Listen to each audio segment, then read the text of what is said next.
History remembers many conquerors, but few names echo like Napoleon Bonaparte. Born in 1769 on Corsica, his family had noble roots but little wealth. Sent to France for schooling, he faced mockery and loneliness yet excelled in math, artillery, and strategy. The French Revolution opened the door. At Toulon in 1793, his bold defense made him a rising star, and whispers spread, this young officer was destined for greatness.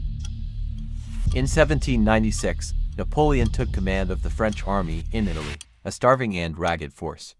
Through speed, cunning, and daring, he transformed them into an unstoppable army. Within a year, he defeated Austria's allies and forced Austria itself to sue for peace. Soldiers adored him as the Little Corporal, while enemies began to fear his name. The Italian campaign cemented his reputation, proving he was no ordinary general, but a man capable of reshaping the destiny of Europe.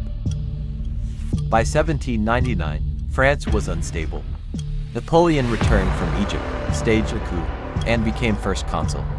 5 years later, in 1804, he crowned himself emperor in Paris, declaring his power came from none but himself. As ruler, he reformed France with the Napoleonic Code, modern schools, and a stronger economy.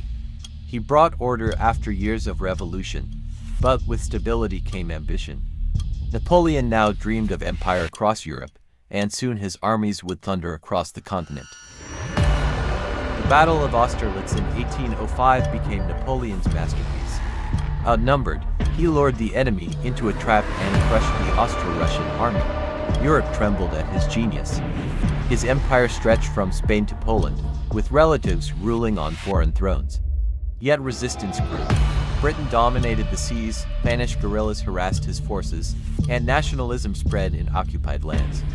Even at the height of his power, cracks were already appearing in Napoleon's glittering empire. In 1812, Napoleon launched his greatest gamble, invading Russia with over 500,000 men. The Russians retreated, burning their own cities. When he entered Moscow, the city was empty and in flames. Winter came, food ran out, and his army collapsed. Of 500,000 soldiers, barely 50,000 survived. The Russian disaster destroyed his aura of invincibility and emboldened Europe. From then on, Napoleon's empire was doomed, weakened by ambition and broken by the unforgiving cold. Defeated in 1814, Napoleon was exiled to Elba but escaped for the 100 Days. At Waterloo in 1815, he faced Wellington and the Prussians in a final gamble, and was crushed. Sent to St. Helena, he died in 1821. His empire vanished, but his legacy endures. A brilliant general, a bold reformer, and a tragic reminder of both the power and peril of human ambition.